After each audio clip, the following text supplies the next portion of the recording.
அன்பான நண்பர்களே,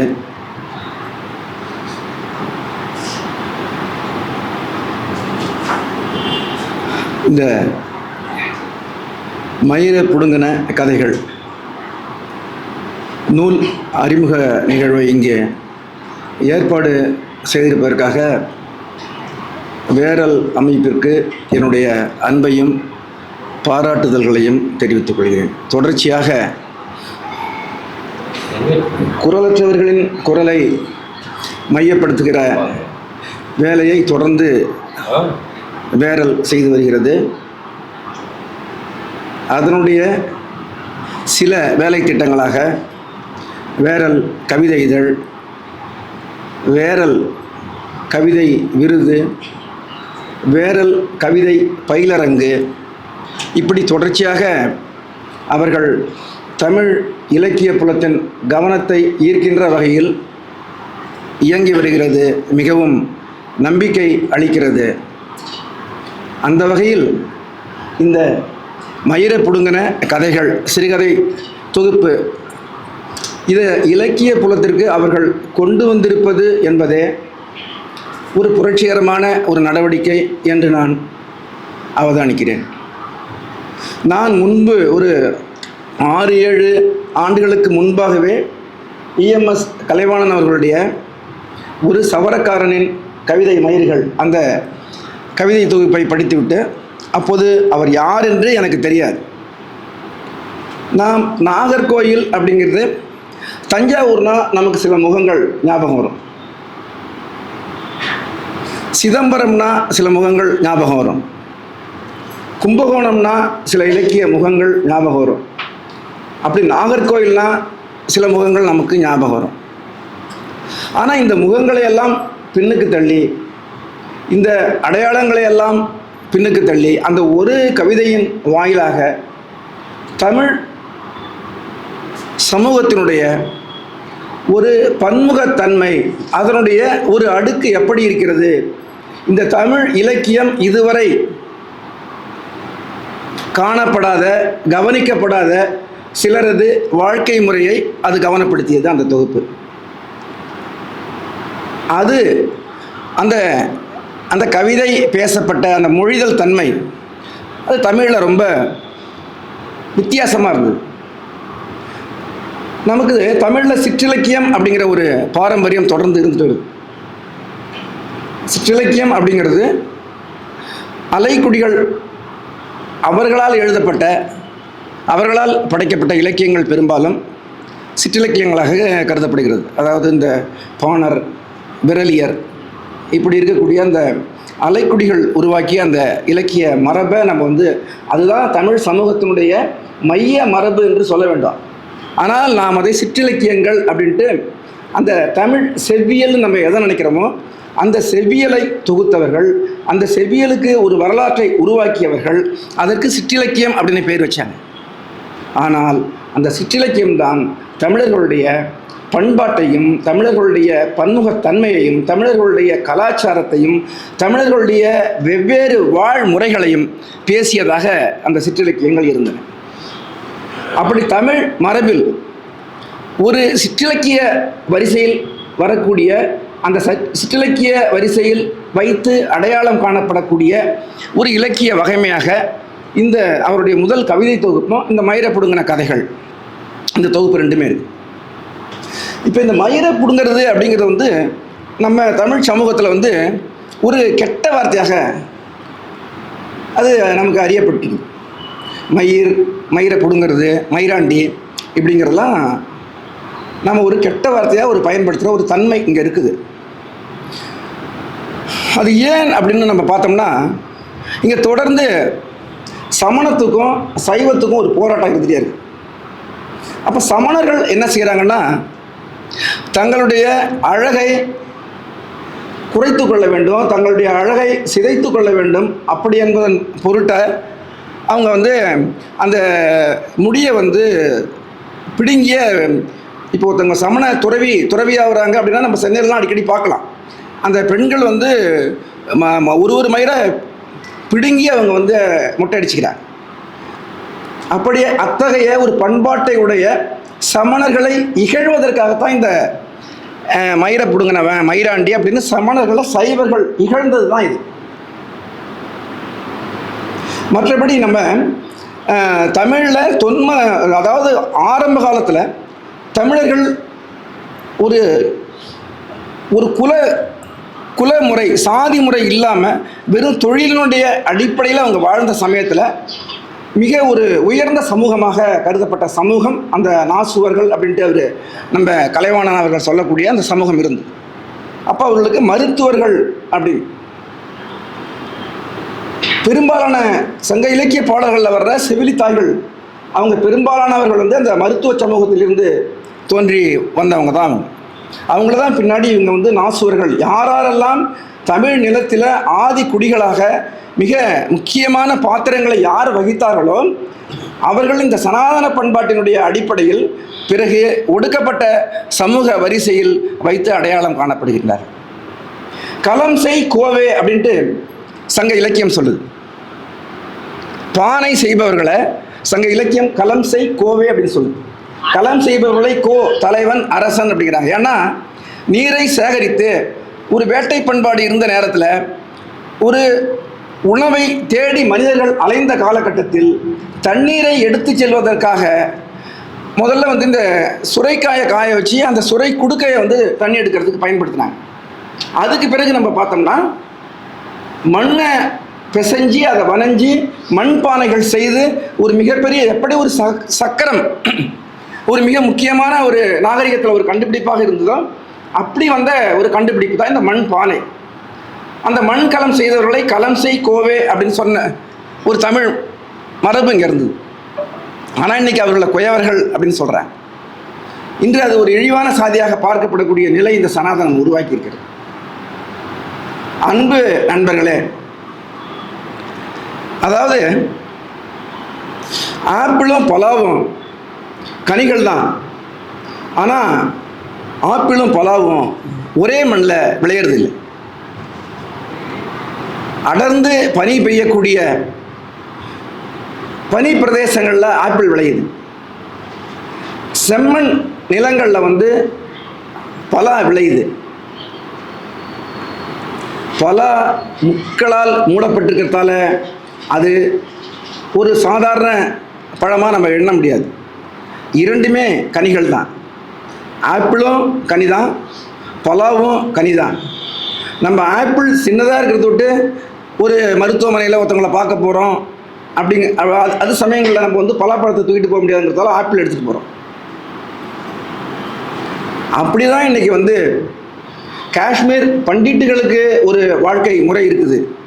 கன்னியாகுமரியில் வாழக்கூடிய மீனவர்களுக்கும் இந்த நாசுவர்களுக்கும் ஒரு வாழ்க்கை முறை இருக்குது. இதை ஒரே மொழியில் எழுதிட முடியாது. இங்கே இப்போ நான் கரிகாலன் அப்படிங்கிற நான் என்ன இந்தியன் அப்படின்னும் தமிழன் அப்படின்னும் அடையாளப்படுத்திக்கிறதுல எனக்கு விருப்பம் கிடையாது. நான் ஒரு மருங்கூர்காரன், எனக்குன்னு ஒரு பண்பாடு இருக்குது, எனக்குன்னு ஒரு மொழி இருக்குது, நான் வணங்குகிறதுக்குன்னு ஒரு தனியாக ஒரு சாமி இருக்குது, நான் குடும்பத்தில் கடைபிடிக்கிற அந்த குடும்பங்களில் நடக்கக்கூடிய ஒரு பண்டிகைகளில் குடும்ப விழாக்களில் கடைபிடிக்கக்கூடிய அந்த பண்பாடு என்பது வேறு மாதிரியாக இருக்குது. அப்போ இது மாதிரி ஒரு இனக்குழுக்களுக்கும் ஒரு சமூகங்களுக்கும் ஒரு பண்பாடும் ஒரு கலாச்சாரமும் இருக்குது. இந்த எல்லா சமூகங்களுக்கும் பேசுவதற்கும் ஒரு கதைகள் அவங்களுடைய வாழ்க்கையை சொல்வதற்கு ஒரு கதை, ஒரு கவிதை, ஒரு நாவல் இது தேவைப்படுது. இப்போ எல்லாருக்கும் ஆனால் எல்லாருக்கும் பொருந்தக்கூடிய ஒரு உண்மை அப்படிங்கிறது, எல்லாருக்கும் பொருந்தக்கூடிய ஒரு நீதிங்கிறது, எல்லாருக்கும் எழுதுறதுக்கு ஒரு அழகியல்ங்கிறது, எல்லாருக்கும் எழுதுறதுக்கு ஒரு மொழி அப்படிங்கிறது எப்பொழுதும் ஒரு போதுமானதாக இருக்கிறது கிடையாது.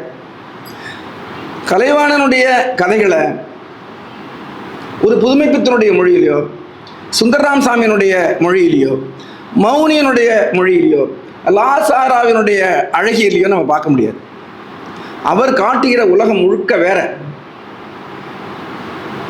அவருடைய கதைகளை நான் படிக்கும்போது நான் சமீபத்தில் பார்த்த சில படங்கள்லாம் வரிசலாக எனக்கு கண் முன்னாடி வந்துட்டு கிட்டத்தட்ட வந்து ஒரு பிளாக் ஹியூமர் அப்படின்னு அந்த வகைப்படுத்தலாம். அவருடைய கதைகள் ஒன்றுமே அந்த பிளாக் ஹியூமர் அப்படிங்கிற அடிப்படையில் black humour, blue dark humour, blue humour இப்படிலாம் இருக்குது.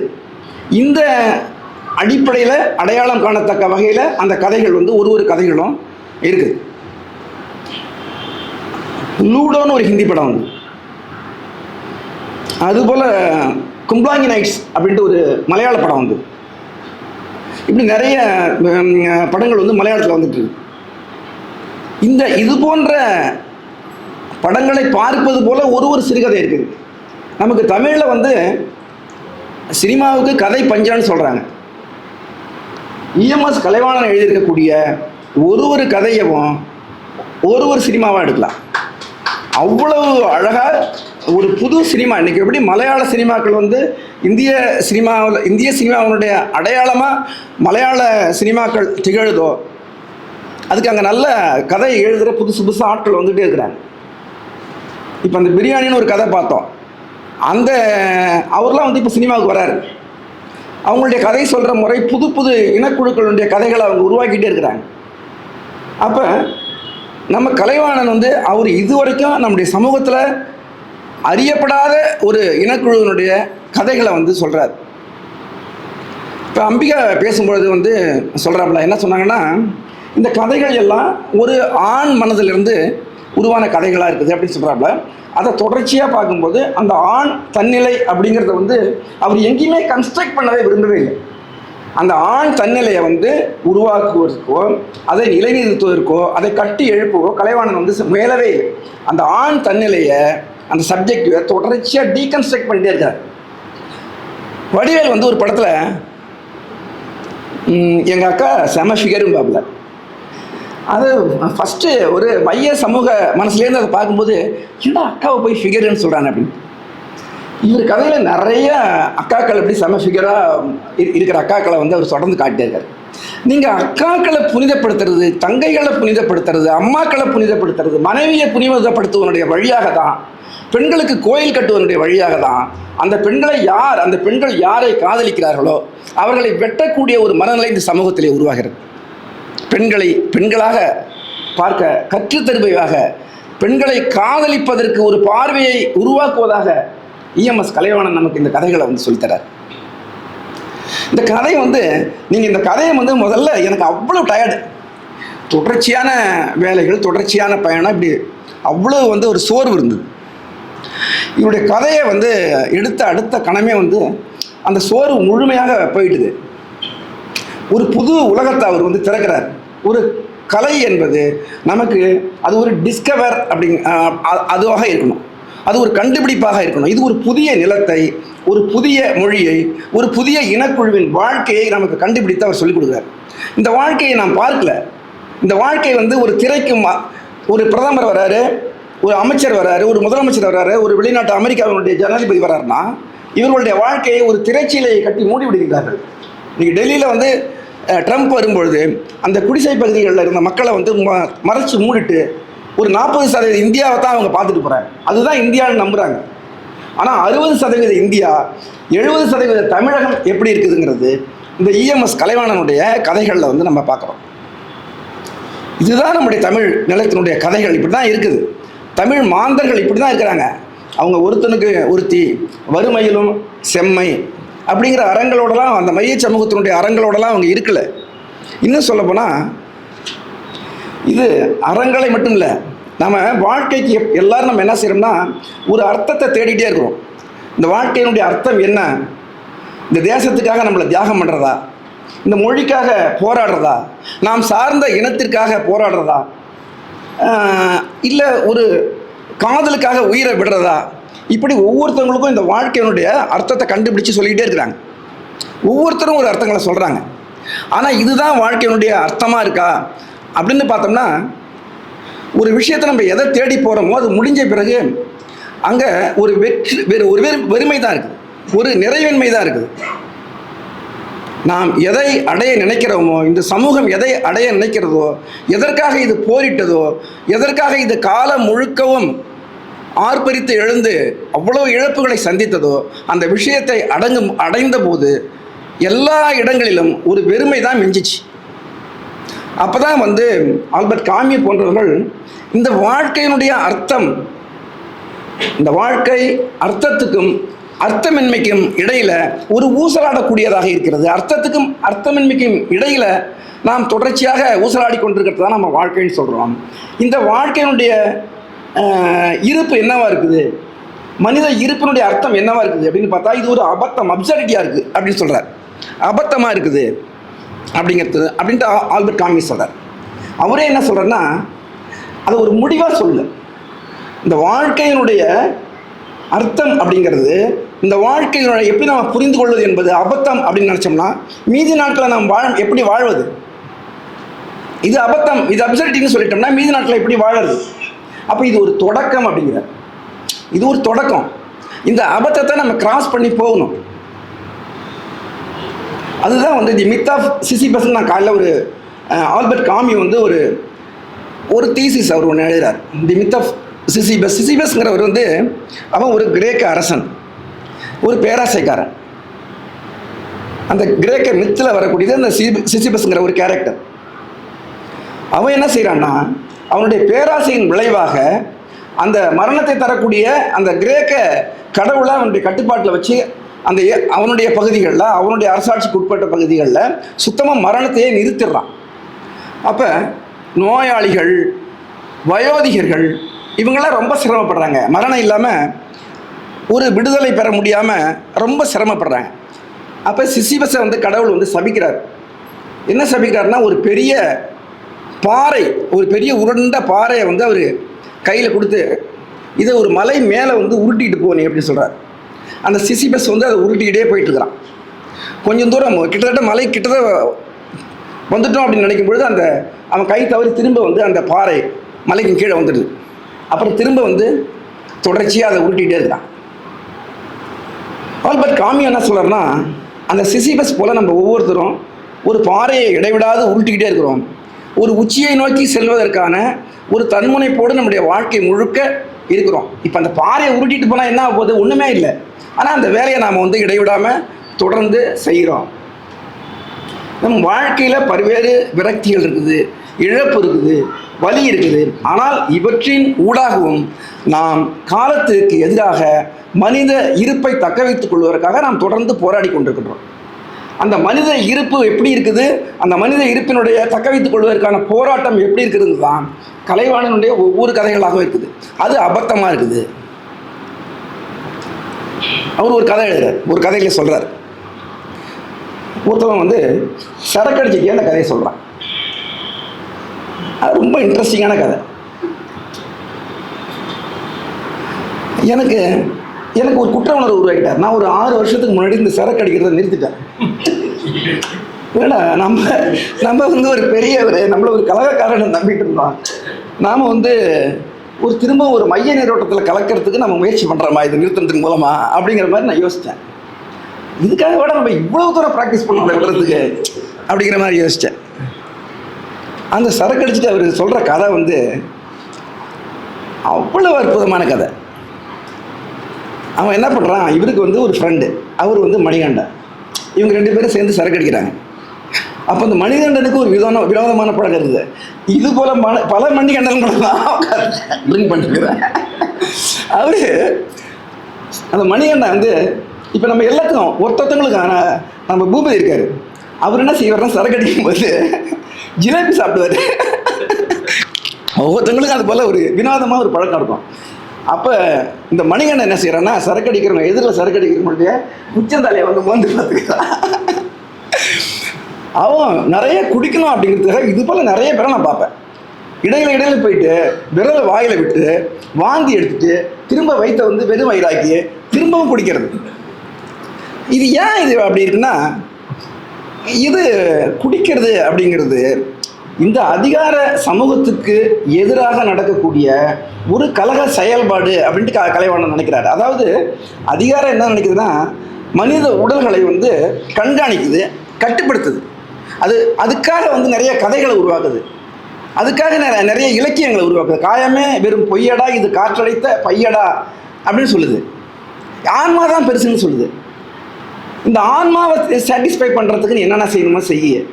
அப்படிங்கும் பொழுது இயல்பாகவே மனிதர்கள் அதிகாரத்தின் பக்கத்தை கவனத்தை விட்டுட்டு நாம் ஆன்மீக வழியாக நாம் விடுதலையை தேடுவோம், ஒரு தனி மனித ரீதியாக விடுதலையை தேடுவோம். இந்த சமூகத்தோடு இணைந்து அதிகாரத்தை எதிர்க்கிற போராட்டத்தில் ஈடுபடாமல் நான் மட்டும் இந்த சிரமங்களிலிருந்து எப்படி விடுபடுறது அப்படிங்கிறதுக்கான அந்த விடுபடுதலை தேடுவதற்கான ஒரு பாதையாக உடம்பை விட ஆன்மா பெருசு அப்படிங்கிறத இந்த அதிகார சமூகம் வந்து உருவாக்குது. ஆனால் கலைவாணன் என்ன செய்கிறாருன்னா, நீ உன்னுடைய இந்த அதிகாரத்திலிருந்து நீ வந்து உன்னை பீத்து எரிந்து கொண்டு வெளியில் வந்து உன்னுடைய உடலை செலிப்ரேட் பண்ண, உனக்கு என்ன பிடிக்குதோ அதை சாப்பிடு, உனக்கு நல்லா குடி,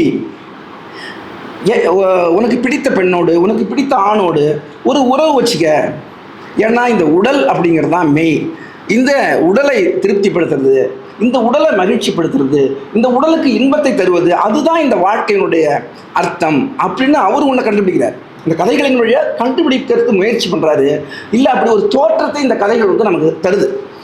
அவன் அந்த மணிகண்டன் என்ன செய்கிறான், 2 பேரும் குடிச்சிட்டே இருக்கும்போதே அவன் குடிச்சிட்டு வீட்டுக்கு போகிறான். வீட்டுக்கு போயிட்டு அப்படியே இறந்து போயிடுறான். ஒரு ஹார்ட் அட்டாக் மாதிரி வந்து இறந்து போயிடுறான். இவர் என்னடா இப்போ தான் நம்ம குடிச்சிட்டு வீட்டுக்கு போனால் இறந்துட்டான் அப்படின்ட்டு இவர் இல்லை, அந்த கதையை சொல்லக்கூடிய அந்த மைய பாத்திரம் வந்து சொல்லுது. உடனே அந்த வீட்டுக்கு போகிறாப்புல மணிகண்டன் செத்து எப்படி படுத்துருக்கிறான். ஒரு புது பணத்தை இப்போ தான் நான் பார்க்குறேங்கிறாங்க. எனக்கு இதே அந்த புது பணங்கிற அந்த வார்த்தை பிரயோகத்தை அந்த அந்த காயினிங் ஆஃப் தி வேர்டு அந்த வார்த்தையை புது பணம் அப்படிங்கிறத வந்து நான் முதல்ல இலக்கியத்தில் நான் சந்திக்கிறேன். இப்படி நிறைய ஒரு காயின் பண்ணுறாரு. இது ஒரு வினோதமான மன அமைப்பு இருந்தால் தான் இது வரும். அதாவது தன்னுடைய கதைகளின் வழியாக இவர் என்ன செய்யறன்னா, அந்த கதையை படிக்கிறவனுடைய மனச்சமநிலையை வந்து குலைக்கிறார். இந்த மனச்சமநிலையின் வழியாகத்தான் அதிகாரத்தோடு இசைந்து போகின்ற போக்கு மனிதர்களுக்கு உருவாகுது. இந்த மன சமநிலையை குலைக்கும் பொழுதுதான் அதிகாரத்தை எதிர்த்து இவன் கலகம் செய்ய வேண்டும் அப்படிங்கிற அந்த ஒரு பிறழ் நடவடிக்கையில் ஈடுபடுறவனாக மாறுறான். இந்த கதை படிக்கிறவங்களை அப்படிதான் இவர் வந்து ஒரு புஷ் பண்ணுறாரு, அதை நோக்கி தான் அவர் தள்ளி விடுறாரு. அப்போ இந்த மணிகண்டன் வந்து படுத்துக்கிறான். அவனை வந்து அவன் செத்துட்டானா அப்படிங்கிறத வந்து கன்ஃபார்ம் பண்ணிக்கிறதுக்காக டாக்டர் வந்து ஊசி போட்டு பார்க்குறாரு, என்னென்னமோ செய்கிறாங்க. அப்போ மணிகண்டனுடைய பொண்டாட்டி சசிகலா பயங்கரமாக விழுந்து அழறா. அவர் அந்த நிலையிலையும் அவர் என்ன சொல்கிறாருன்னா, அந்த சசிகலாவுடைய அழகெல்லாம் இவர் வர்ணிக்கிறாரு. இவ்வளோ அழகாக அந்த பொண்ணு இருக்கா, ஒரு மலையாளி, அவளுடைய தோற்ற பொலிவு. அவள் என்ன நினைக்கிறேன்னா, இந்த சசிகலா வந்து நீ மெழுகு போயிட்ட, அவளுக்கு 2 குழந்தை வேறு இருக்குது, நான் இதை வச்சுட்டு நான் என்ன செய்வேன், நான் என் வாழ்க்கையே நீ தான், என்னுடைய இந்த லைஃப்னுடைய அர்த்தமே நீ தான், உனக்காக தான் நான் வாழ்கிறேன் இப்படிலாம் அந்த சொல்லி அழறா. விட்டா வந்து ஏதோ கூட விழுந்து செத்துருவாங்கிற மாதிரி சொல்கிறாரு. அவ்வளோ இருக்கிற அந்த சசிகலா. அப்புறம் இந்த மணிகண்டனை அடக்கம் பண்ணிடுறாங்க, எல்லாம் பண்ணிடுறாங்க. ஒரு 42 நாள் ஆகிடுது. பார்த்தா இந்த சசிகலா வந்து இன்னொருத்தனோட ஓடிடுறான். 2 குழந்தைய மாமனாட்டை விட்டுட்டு அவள் வேற ஒருத்தனோட போயிடுறான். அப்போ இது மாதிரி இன்னொரு குடிக்கிற ஒரு கேரக்டர்லாம் சொல்கிறார். சொல்லிட்டு கடைசியாக இவர் என்ன செய்கிறாருன்னா, அந்த கதை சொல்கிறவர் பயங்கரமாக சரக்கு அடிக்கிறாரு. இவரும் இன்னொரு மணிகண்டனாக மாறிடுறாரு. அவருக்கு வந்து லைட்டாக இதய வலி, ஹார்ட் அட்டாக் வர்ற மாதிரி இருக்குது. போயிட்டு படுக்கிறாரு. கிட்டத்தட்ட ஒரு சாகர நிலைக்கு அவர் போயிட்டார். அப்போ அவர் என்ன சொல்கிறாருன்னா, எனக்கும் ஒரு அழகான பொண்டாட்டி இருக்கிறா, அவள் பேர் கூட சசிகலா தான் அப்படின்னு சொல்கிறார். இவர் கதைகளில் இது தொடர்ச்சியாக இவர் கதைகளில் வர்ற ஆட்களெல்லாம் பார்த்தா இந்த மைய சமூக மதிப்பீட்டில் வந்து நம்ம வந்து நல்ல மனுஷன் அப்படின்னு யாருமே இல்லை. அப்படின்னா அவங்க கெட்ட மனுஷனா அப்படின்னா அதெல்லாம் கிடையாது. மனிதர்கள் வந்து நல்ல மனிதர்கள் கெட்ட மனிதர்கள் அப்படிங்கலாம் வெறும் வார்த்தைகள் தான். நல்லது கெட்டது அப்படிங்கிற வேல்யூஸை யார் உருவாக்குறாங்க, சமூகத்தில் எந்த இடத்துல இருக்கிறவங்க இது நல்ல கதை இது கெட்ட கதை, இவர் 10 சிறந்த எழுத்தாளர்கள் இவர் ஒருத்தர், மற்றவங்களாம் யார் என்ன எதுவுமே இல்லை. அப்போ இதையெல்லாம் உருவாக்குவது வார்த்தைகள், சொற்கள், தனி மனிதர்களுடைய அபிலாஷைகள், தனி மனிதர்கள் சார்ந்திருக்கக்கூடிய சாதி மதம் இவற்றினுடைய நலத்தின் அடிப்படையில் அமைந்த அபிலாஷைகளினுடைய அடிப்படையில் தான் இந்த நல்லது கெட்டது அப்படிங்கிறது வந்து உருவாகும். இந்த பாரசீக கவிஞர் வந்து ரூமி ஒரு இடத்துல சொல்வார், சரி தவறு இந்த இரண்டுக்கும் இடையில இருக்கிற ஒரு ஸ்பேஸில் நான் உன்னை சந்திக்கிறேன் அப்படின்ட்டு அவர் காதலிட்டு சொல்கிற மாதிரி ஒரு கவிதை இருக்கு. இந்த இந்த உலகத்தில் ஒருத்தவங்களுக்கு நல்லதாக இருக்கிறது இன்னொருத்தவங்களுக்கு தவறாக தோணும். இந்த நிலவுடைமை சமூக அமைப்பில் திருவள்ளுவர் வந்து இயன்றால் பசிகாண்பாராயினும் செய்யற்க சான்றோர் பழிக்கும் வினை அப்படின்ட்டு திருக்குறள் சொல்கிறார். புலவர்களுக்கு வந்து செல்வங்களை அள்ளி கொடுக்கறது, வாழ்க்கையை அவங்க வாழ்வதற்கான நிதி உதவிகளை செய்கிறது எல்லாமே வந்து நிலப்பிரபுக்கள், அரசர்கள், சிற்றரசர்கள், ஜமீன்தார்கள், இப்படி நில உடைமையாளர்கள் தான் செஞ்சாங்க. அப்போ இந்த எழுத்தாளர்கள், இந்த கவிஞர்கள் காலம் முழுக்க என்ன செஞ்சாங்க? இந்த நில உடைமை சமூகம் பாதுகாக்கப்பட வேண்டும், இந்த நில உடைமை அறம் குலைந்து விடக்கூடாது, இந்த நில உடைமை ஒழுங்கு சிதைந்து விடக்கூடாது அப்படிங்கிறதுக்காக இந்த நில உடைமை அறம் தொடர்ந்து இந்த சமூகத்தில் நிலைநிறுத்தப்படணும் அப்படிங்கிறதுக்காக வேல்யூஸை உருவாக்குறாங்க, மதிப்பீடுகளை உருவாக்குறாங்க. நீங்கள் வந்து ஒரு பத்தினி பெண் சொன்னால் மழை பெய்யும் அப்படின்னு சொல்கிறாப்புல. இவர் கதைகளில் ஒரு அந்த பத்தினி பெண்ணையும் நம்ம பார்க்க முடியாது. அப்போ அது ஏன் அது மாதிரி செய்கிறாரு அப்படிங்கிறத நம்ம வந்து துல்லியமாக நம்ம ஆய்வுக்கு உட்படுத்தணும். எதுக்காக வந்து இது மாதிரி உதிரி மனிதர்களை, விளிம்பு நிலையில் இருக்கக்கூடிய மனிதர்களை, அவங்களுக்குன்னு இருக்கக்கூடிய அறங்களை அதை அவர் ஏன் எழுதுறாரு? இந்த சமூகத்தில் ரெண்டே விஷயம்தான் இருக்குது. ஒன்று ஒழுங்கு, இன்னொன்று ஒழுங்கின்மை. ஒழுங்குக்கும் ஒழுங்கின்மைக்கும் நடக்கக்கூடிய ஒரு போராட்டமாக தான் இந்த வாழ்க்கை இருக்குது. எல்லாத்துக்கும் ஒரு அத்தை நிறுவறாங்க. இந்த அத்தை தாண்டி நீ வராத, இந்த அத்தை தாண்டி நீ அந்தாண்டு இருக்கிற பொண்ணை போய் பார்க்காத, அவளை லவ் பண்ணாத, இது பண்ணாத, உன்னை வெட்டுருவான், உன்னை குத்துருவான், நீ ஏன் போன, இவ்வளவு நான் சொல்லிட்டு இருக்கிறோம், திரும்பவும் நீ போய் ஏன் சாவுற. அப்படி இருந்தால் இன்றைக்கி வந்து சமூக ஊடகங்களில் வந்து தொடர்ச்சியாக நம்ம அந்த பதிவுகளை நம்ம வந்து பார்த்துக்கிட்டே இருக்கிறோம். இப்போ இந்த அத்துக்களை யார் வந்து நிறுவுறாங்க? இந்த எல்லைகளை யார் உருவாக்குறாங்க? மனிதர்களை சுற்றி எல்லைகளை போடுவதற்கு இவங்க யார்? மதத்தின் பேரால், சாதியின் பேரால். இப்போ ஒரு மனிதர்களுக்கும் புழங்குவதற்கான வெளியை தீர்மானிக்கிறதுக்கு இவங்க யார்? அதனால தான் இந்த மனிதர்கள் இவங்க என்ன செய்கிறாங்க? இந்த நாசுவ தொழில் மோசமாக இருக்குது, இந்த நாசுவ தொழில், இந்த நாசுவ சாதியை விட்டு நம்ம விலகணும் அப்படின்னு குப்பங்களுக்கு போகிறாங்க. நகர்ப்புறங்களில் இருக்கக்கூடிய குப்பங்களுக்கு போகிறாங்க. நம்ம கரண் கார்கே வந்திருக்கிறார். அவர் இன்றைக்கி வந்து சென்னையினுடைய பூர்வகுடி மக்களுடைய கதைகளை வந்து தொடர்ச்சியாக வந்து கவனப்படுத்திட்டே இருக்கிறார். இந்த சென்னையை யார் உருவாக்குறது? மும்பையை யார் உருவாக்குறது? யார் இந்த சென்னை உருவாகிறதுக்கு, இந்த மும்பை நகரம் உருவாக்குவதற்கு, பெங்களூர் நகரம் உருவாக்குவதற்கு யாரெல்லாம் காரணமாக, யாரெல்லாம் செங்கல் எடுத்து கொடுத்தார்கள், யாரெல்லாம் இந்த நகரத்தினுடைய தெருக்களை தூய்மைப்படுத்தினார்கள்?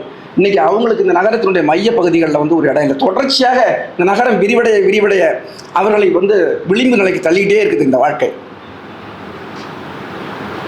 இந்த நகரம் மிக ஒளிமயமாக திகழ்வதற்கு, இது அழகாக திகழ்வதற்கு, இந்த மனிதர்கள் நல்ல ட்ரெஸ்ஸை போட்டு போகிறதுக்கு, மிக விரைவான வாகனங்களில் செல்வதற்கு யாரெல்லாம் உதவியாக இருந்தாங்களோ அவங்க மேலே இந்த அழுக்கை திணித்து விட்டு இந்த சமூகம் அவர்களை விளிம்பு நிலை மக்கள் அப்படின்ட்டு அசிங்கமாக சொல்கிறாங்க. கொஞ்சம் கூட மனசாட்சி இல்லாமல் சொல்கிறாங்க. ஒரு நாகரிக சமூகத்தினுடைய பிரதிநிதி நாம் அப்படிங்கிற ஒரு பிரச்சனை இல்லாமல் அவங்களை விளிம்பு நிலை மக்கள் அப்படின்னு சொல்கிறேன். அவங்க ஏன் அப்படி இருக்கிறாங்க? அவங்க ஏன் இப்படி கரடு முரடாக இருக்கிறாங்க? ஒவ்வொரு ஊர்லேயும் எங்கள் ஊரில் ஒரு கஸ்பா அப்படின்ட்டு ஒரு ஏரியா இருக்குது. அங்கே வாழக்கூடிய இளைஞர்கள், முரடர்கள், அவங்க எப்போ பார்த்தாலும் ஏதாவது ஒரு தகராறு பண்ணுவாங்க. அவங்க முரடர்களாக தங்களை வந்து வெளியில் அப்படி காட்டிக்கிறாங்க. இன்றைக்கி சில மரங்கள் கீழே தண்ணி இல்லை, அந்த நிலையிலையும் அந்த மரங்கள், பேரிச்ச மரம் வந்து பழம் பழுக்குது. அந்த பேரிச்சம் கனிகளை யாரும் வந்து கவர்ந்துட்டு போயிடக்கூடாதுங்கிறதுக்காக அந்த மரம் வந்து அது ஒரு முள்ளை வச்சுருக்குது. இந்த இளைஞர்கள் அப்படி தான் தங்களுடைய உழைப்பை, தங்களுடைய வாழ்க்கையை திருடி விடக்கூடாது, போகிற போக்கில் நம்மளை ஒரு பூட்ஸ் காலில் வச்சு மிதிச்சுட்டு போயிடக்கூடாது அப்படிங்கிறதுக்காக தான் அவங்க ஒரு கூரான ஆணியாக தங்களை தகவமைத்துட்டு இருக்கிறாங்க. அப்படி அது போன்ற மனிதர்களை பற்றிய கதைகளை தான், அப்படி ஒரு ஆணி மாதிரி இருக்கிற மனிதர்களை, எந்த நேரத்துலையும் உங்கள் உள்ளங்காலில் ஏறிவிடுற ஒரு ஆணி மாதிரி இருக்கக்கூடிய அந்த மனிதர்களை, இவங்களால் என்றைக்கு வேணாலும் இந்த சமூகத்தினுடைய அமைதி கெட்டு போகலாம், என்னைக்கு வேணாலும் நம்முடைய பாதையில் இவங்க குறுக்க வந்து நம்மளை நிலைகுலைய செய்யலாம் அப்படிங்கிற ஒரு மைய சமூக மனத்தில் ஒரு பதற்றத்தை உருவாக்குற கதைகளை தான் அவர் எழுதார்.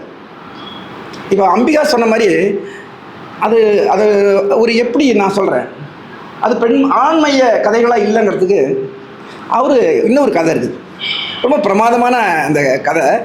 அது ஒரு நாடக ரிகர்சல் பார்க்குறதுக்காக வந்து எல்லாம் ஒரு இடத்துல கூடியிருக்கிறாங்க. ரொம்ப நல்ல கதை அது. இப்ப நான் கலைவாணன்னு சொல்ல மாட்டேன். கலைவாணன் மாதிரி இருக்கிற ஒருத்தர் கொஞ்சம் ஷார்ட்டா, கொஞ்சம் பால்டு ஹெட்டா, இது மாதிரி இருக்கிற ஒருத்தர் அந்த கதையில வில்லன், அந்த அந்த நாடகத்துல வில்லன்.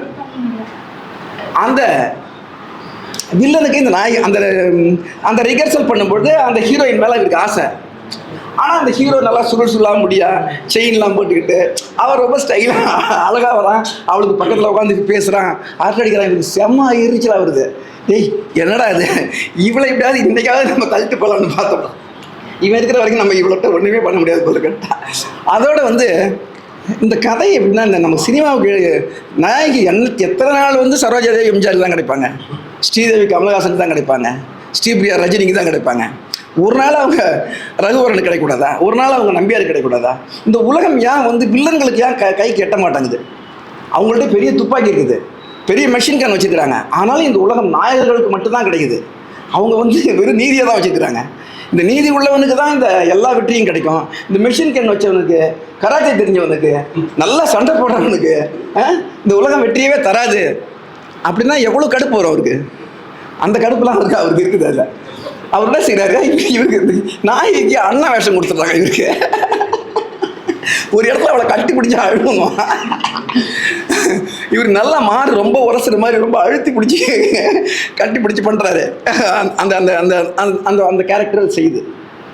இவருக்கு 2 அக்கா இருக்குது, ஒரு ரெண்டு தங்கையோ அக்காவோ வீட்டில் இருக்கிறாங்க. இப்போ இந்த நாடக ஒரு ரிஹர்சல் நடக்கிற இடத்துல இவ்வளவு பஞ்சாயத்து போயிட்டு இருக்குது. இந்த ஆண்கள் அந்த பெண்களுடைய ஒரு காதல் பார்வைக்கு இவங்க மேலே படணும், அவங்கள எப்படியாவது கரெக்ட் பண்ணணும் அப்படிங்கிறதுக்காக இவ்வளவு சிரமப்படுறாங்க. அப்போ இந்த ஆண் வேல்யூஸ் இங்கே இப்படி இருக்குது. இவருக்கு இடையில ஏதோ அந்த பாத்திரத்துக்கு ஒரு தேவைப்படுது. வீட்டில் போயிட்டு ஒரு பொருளை எடுத்துகிட்டு வரணும். இவர் வீட்டுக்கு வராரு, கதவை தட்டி பார்க்குறாரு. அவங்க சகோதரி அங்கே இருக்கிறாங்க. அவங்க கதவை திறக்கிறாங்க. அப்போ அவங்களுடைய தோற்றம் அது சம்மந்தமாக ஒரு 2-3 வரிகள்லாம் அவர் சொல்கிறார்.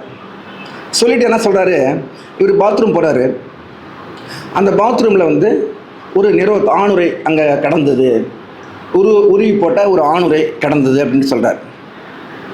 அப்போ இந்த கதைகள் வெறும் ஆண்மையவாத கதைகளாக கண்டிப்பாக இல்லை. இது பெண்களின் மீது அக்கறையும் கரிசனமும் பரிவும் கொண்ட கதைகளாகத்தான் இருக்குது. அந்த முதல் கதையும் அப்படி தான் இருக்குது. அந்த மசரை பிடுங்கின கதைகள்ட்டு அந்த முதல் கதையில் அவர் சொல்கிறார், ஒரு நீளமான அது கதை, நல்ல கதை. அதான் அது ஒரு நல்ல படமாக எடுக்கலாம். சூப்பர் டீலக்ஸ் மாதிரி அது ஒரு அற்புதமான ஒரு படமாக எடுக்கலாம். நீங்கள் நம்ம ரஞ்சித்தை பார்க்கலாம், நம்ம கரண் காந்தி வச்சுட்டு பாருங்கள். ஒரு பிரமாதமான அது கதை. அது தமிழுக்கு அதெல்லாம் ரொம்ப புதுசாக இருக்கும். அவங்க காட்டுற மனிதர்கள், அந்த காட்டுற இடங்கள், இது எல்லாமே வேற வேற. அதுதான் நான் கூட அதில் சொல்லியிருந்தேன். அந்த நம்ம தமிழில் தான் அந்த திணை பண்பாடு, திணை ஒழுக்கம் அப்படிங்கிறதுலாம் இருந்தது. ஒரு கதைக்கு பொருந்தக்கூடிய காலம், அந்த கதைக்கு பொருந்தக்கூடிய பின்னணி, அந்த கதைக்கு பொருந்தக்கூடிய ஒரு பருவம், இதோடு தான் அந்த கதைகள் நகருது. இந்த கதைகளை நீங்கள் ஒரு பெரிய ஒரு வசதி படைத்த ஒரு மனிதன், இல்லை ஒரு மேல்தட்டு மனிதன், அவனை நம்ம சொல்லும் பொழுது அவன் எங்கே ஒரு பெரிய ஒரு அப்பார்ட்மெண்ட்டில் இருப்பான், ஒரு பெரிய கார் வச்சுருப்பான், அவன் எந்தெந்த டிஸ்கோதேக்கில் போவான், இப்படிலாம் சொல்லி அப்படி இருக்கும். இந்த கதைகள் காட்டக்கூடிய இடங்கள் வெறும் லைன் வீடு. அங்கே இருக்கக்கூடிய பெண்கள், சிகரெட் பிடிக்கிறவங்க, பீடி பிடிக்கிறவங்க, கக்கூஸில் மலம் மிதக்கக்கூடிய கக்கூஸ், இப்படி ஒரு புது இந்தியாவை, ஒரு புதிய தமிழ் நிலத்தை காட்டுறார். இப்படி இந்த கதைகளில் இது போன்ற மனிதர்களையும் இந்த சமூகம் யாரையெல்லாம் புறமுதுக்கி இருளுக்குள் தள்ளியதோ அந்த மனிதர்களை கொண்டு ஒரு வெளிச்சத்தில் வச்சு நம்மக்கிட்ட காட்டுறார். எதுக்கு நம்மக்கிட்ட காட்டுறாரு? இந்த மைய சமூகம் தயாரித்த ஒரு தன்னிலையில் இருந்து உன்னுடைய தன்னிலையை அவர் என்ன செய்கிறாரு, உடைக்கிறார். ஒவ்வொரு மனிதனுடைய தன்னிலையையும் தகர்க்கிறார். அந்த சமநிலையை குலைத்து, அந்த சமநிலையை குலைப்பதின் வாயிலாக இந்த மைய சமூகத்தினுடைய அதிகாரத்திற்கு எதிராக கலகமூட்டக்கூடிய ஒரு தெம்பையும் ஒரு தைரியத்தையும் தரக்கூடிய பிரதியாக இந்த மயிர படங்கின கதைகள் இருக்கிறது. இந்த கதையை ஒரு ஜெயமோகனால் எழுத முடியாது. இந்த கதையை ஒரு எஸ் ராமகிருஷ்ணனால் எழுத முடியாது. இந்த கதையை சாருணி வேதாவால் எழுத முடியாது. ஆனால் இவங்களுடைய கதைகளை நினைச்சா கலைவண்ணனால எழுத முடியும். ஆக தமிழ் நிலத்தினுடைய ஒரு அசலான கதைகளை எழுதக்கூடிய ஒரு மனிதரை வேரல் அறிமுகப்படுத்தியிருக்கிறது. கலைவண்ணனுக்கும் இந்த புத்தகத்தை கொண்டு வந்த வேரல் பதிப்பதற்கும் என்னுடைய அன்பையும் வாழ்த்தையும் மறுபடியும் தெரிவித்துக் கொண்டு விடைபெறுகிறேன். நன்றி, வணக்கம்.